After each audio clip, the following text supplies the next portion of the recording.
All about fact کے معزز دوستو السلام علیکم۔ آج میں آپ لوگوں کو اردو زبان کی تاریخ اور اس کے بارے میں چند حقائق بتاؤں گا، تو آئیے چلتے ہیں موضوع کی جانب۔ اردو یا لشکری زبان برصغیر کی معیاری زبانوں میں سے ایک ہے۔ یہ پاکستان کی قومی اور رابطہ عامہ کی زبان ہے، جبکہ بھارت کی 6 ریاستوں کی دفتری زبان کا درجہ رکھتی ہے۔ آئین ہند کے مطابق اسے 22 دفتری شناخت زبانوں میں شامل کیا جا چکا ہے۔ 2001 کی مردم شماری کے مطابق اردو کو بطور مادری زبان بھارت میں 5.01% لوگ بولتے ہیں، اور اس لحاظ سے یہ بھارت کی 6ٹھی بڑی زبان ہے، جبکہ پاکستان میں اسے بطور مادری زبان 7.59% لوگ بولتے ہیں۔ یہ پاکستان کی 5ویں بڑی زبان ہے۔ اردو تاریخی طور پر ہندوستان کی مسلم آبادی سے جڑی ہے۔ بعض ذخیرہ الفاظ کے علاوہ یہ زبان معیاری ہندی سے قابل فہم ہے، جو اس خطے کے ہندوؤں سے منسوب ہے۔ زبان اردو کو پہچان و ترقی اس وقت ملی جب برطانوی دور میں انگریز حکمرانوں نے اسے فارسی کی بجائے انگریزی کے ساتھ ساتھ ہندوستان کے علاقوں اور جموں کشمیر میں اسے سن 1846 اور پنجاب میں سن 1849 میں بطور دفتری زبان نافذ کیا۔ اس کے علاوہ خلیجی، یورپی، ایشیائی اور امریکی علاقوں میں اردو بولنے والوں کی ایک بڑی تعداد آباد ہے، جو بنیادی طور پر جنوبی ایشیا سے کوچ کرنے والے اہل اردو ہیں۔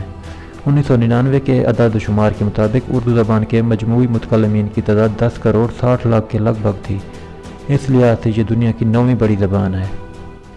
اردو کا بعض اوقات ہندی کے ساتھ موازنہ کیا جاتا ہے۔ اردو اور ہندی میں بنیادی فرق یہ ہے کہ اردو نستعلیق رسم الخط میں لکھی جاتی ہے اور عربی اور فارسی الفاظ استعمال کرتی ہے، جبکہ ہندی زبان دیوناگری رسم الخط میں لکھی جاتی ہے اور سنسکرت الفاظ زیادہ استعمال کرتی ہے۔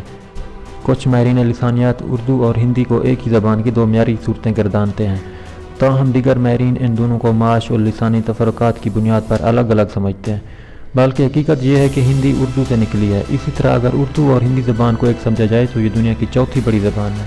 اردو زبان باوجود دنیا کی نئی زبانوں میں سے ہونے اپنے پاس معیاری اور وسیع ذخیرہ ادب رکھتی ہے۔ خاص کر جنوبی ایشیائی زبانوں میں سے اردو اپنی شاعری کے حوالے سے جانی جاتی ہے۔ تو آئیے دوستو اب چلتے ہیں تاریخ کی طرف۔ اردو ہندی زبان کی طرح فارسی، عربی، ترک زبان کی ایک قسم ہے، اگرچہ لفظ اردو بذات خود ترک زبان سے نکلا ہے، جس کے معنی لشکر یا فوج کے ہیں۔ ترک زبان سے اردو میں کم ہی الفاظ آئے ہیں۔ عرب ترک الفاظ اردو میں پہنچ کر فارسی قسم کے بن گئے ہیں۔ عربی کا اس خطے میں عمل دخل اس وقت شروع ہوا جب پہلے 1000 سال کے آخری دور میں عربوں نے برصغیر کے کچھ علاقوں میں بطور فاتح قدم جمایا، جبکہ کچھ صدیوں بعد وسطی ایشیا کے افغان ترک فارسی متکلم بادشاہوں نے فارسی زبان کو اس خطے میں متعارف کرایا۔ ان بادشاہوں میں سلطان محمود غزنوی قابل ذکر ہیں۔ دلی کی ترک افغان سلطنت نے سب سے پہلے فارسی کو شمالی ہندوستان کی دفتری زبان قرار دیا، پھر اس کی پیروی کرتے ہوئے مغلوں نے بھی اسے 16ویں سے 18ویں صدی تک اسی حالت میں برقرار رکھا۔ یوں صدیوں تک فارسی زبان نے جنوبی ایشیا میں اپنے قدم مضبوطی سے جمائے رکھے، اس طرح ہندوستان کی ترقی میں اہم کردار ادا کیا۔ اردو زبان کو ہندوستان کے مسلمانوں کے ساتھ خاص کیا جاتا ہے اور اسی حوالے سے کئی نظریات بھی قائم کیے گئے ہیں۔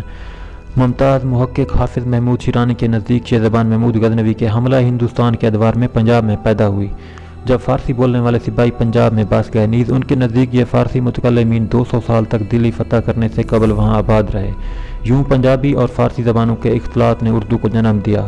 پھر ایک آدھ صدی کے بعد اس نئی زبان کا آدھا گندہ خمیر دلی پہنچا، تب وہاں اس نے مکمل زبان کی صورت اختیار کر لی۔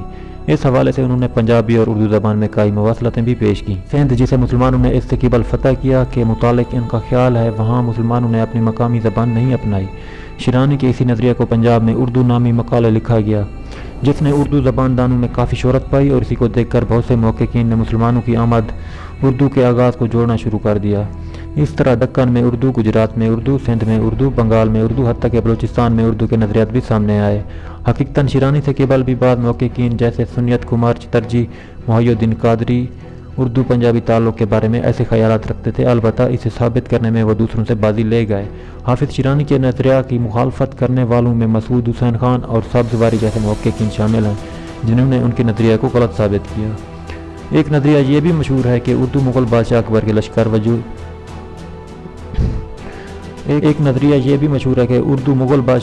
لشکر میں وجود میں آئی، لیکن بہت سے ماہرین لسانیات اس کی نفی کرتے ہیں۔ برطانوی راج میں فارسی کی بجائے ہندوستانی کو فارسی رسم الخط میں لکھا جاتا، اور ہندو مسلم دونوں اس پر عمل کرتے تھے۔ لفظ اردو کو شاعر غلام حمدانی مصحفی 1780 کے آس پاس سب سے پہلے استعمال کیا۔ 13ویں سے 18ویں صدی تک اردو کو عام طور پر ہندی ہی کے نام سے پکارا جاتا رہا۔ اس طرح زبان کے کئی دوسرے نام تھے، جیسے ہندو، ریختہ یا دلوی۔ اردو اسی طرح علاقائی زبان بنی رہی۔ پھر 1837 میں فارس کی بجائے اسے انگریزی کے ساتھ دفتری زبان کا درجہ دیا گیا۔ اردو زبان کو برطانوی دور میں انگریزوں نے ترقی دی تاکہ فارسی کی اہمیت کو ختم کیا جا سکے۔ اس وجہ سے شمال مشرقی ہندوستان کے ہندوؤں میں تحریک اٹھی کہ بجائے فارسی رسم الخط کے اس زبان کو مقامی دیوناگری رسم الخط میں لکھا جانا چاہیے۔ دوستو، نتیجتاً ہندوستانی کی نئی قسم ہندی کی ایجاد ہوئی اور اس نے 1881 میں بہار میں نافذ ہندوستانی کی جگہ لے لی۔ اس طرح اس مسئلہ نے فرقہ وارانہ بنیادوں پر ہندوستان کو دو زبانوں اردو برائے مسلم اور ہندی برائے ہندو میں تقسیم کر دیا، اور اس فرق نے بعد میں ہندوستان کو دو حصوں بھارت اور پاکستان میں تقسیم کرنے میں اہم کردار ادا کیا۔ اگرچہ تقسیم سے پہلے اور بعد میں بہت سے ہندو شعراء اور مصنفین اردو سے جڑے رہے، جن میں معروف منشی پریم چند، گلزار، گوپی چند نارنگ، آزاد اور وغیرہ وغیرہ ہیں۔ اردو اور ہندی زبان کو پاک کرنے کی مہم اب بھی جاری ہے۔ اس طرح اردو میں سنسکرت کی بجائے فارسی عربی الفاظ زیادہ داخل کیے جاتے ہیں، جبکہ ہندی میں سنسکرت کے الفاظ کو فوقیت دی جاتی ہے۔ اس طریقے نے تعلیمی اور ادبی ذخیرہ الفاظ کو بہت متاثر کیا ہے۔ اس کے باوجود دونوں قوموں میں اب بھی سنسکرت اور فارسی کی جڑیں باقی ہیں۔ انگریزی نے ان دونوں زبانوں پر گہرے اثرات ڈالے ہیں۔